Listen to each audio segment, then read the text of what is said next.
লাল লাল করে ভাজা হয়ে গেছে। এবার রসুন আর আদা বাটাটা দিয়ে দিচ্ছি।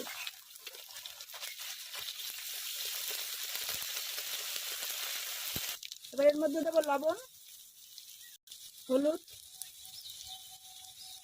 কালারের জন্য কাশ্মীরি লঙ্কার গুঁড়ো,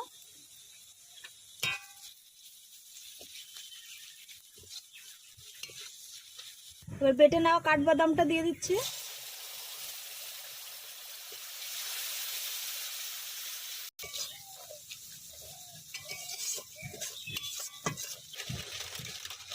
এবার দেবো কাসুরি মেথিটা হাতে একটু ডলা দিয়ে দেবো।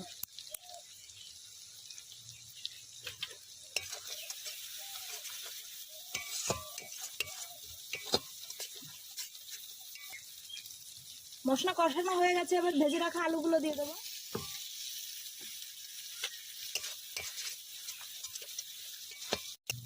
এবার এর মধ্যে দেবো পরিমাণ মতো জল।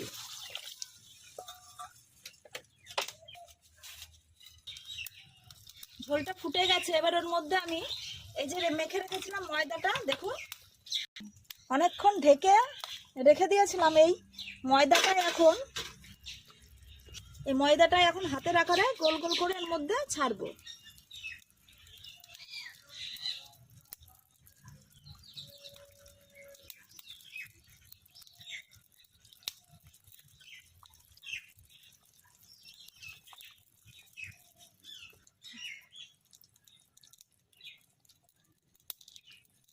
পুরো ময়দাটাই এইভাবে আমি করে করে এর মধ্যে ছেড়ে দেব। আগেই নাড়বো না, ফুটছে, গরম হোক আগে। যখন গরম হয়ে ভেসে উঠবে তারপরে আমি নাড়বো। আমি জাল দিচ্ছি, আগেই নাড়ছি না, ওটা জমাট বেঁধে যাবে। তারপরে আমি জমাট বেঁধে যখন ভেসে উঠবে তারপরে আমি নাড়াচাড়া করব।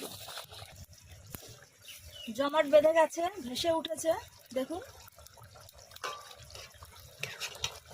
জমাট বেঁধে কেমন বড়ির মতো হয়ে গেছে। এবার একটু জাল দেবো। পুরো রান্নাতে দেখলে আমি কোথাও লঙ্কা দিইনি, কারণ আমি যে মশলাটা ভেজেছিলাম সেই মশলার মধ্যেই লঙ্কা ছিল, তার জন্য আমি লঙ্কা দিইনি। এই মশলাটাই দেবো, ঝাল ঝাল হয়ে যাবে। ভেজে রাখা মশলাটা দিচ্ছি।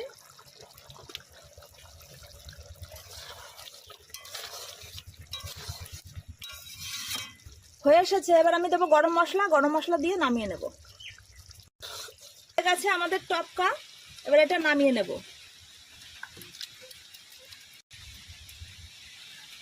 রান্নাটা কেমন লাগলো অবশ্যই জানাবেন। বেশ আলুর সাথে মাখো মাখো ভাত হয়েছে, এটা ভাতের সঙ্গে খেতে খুবই ভালো লাগবে। যদি ভালো লাগে অবশ্যই কমেন্ট বক্সে জানাবেন।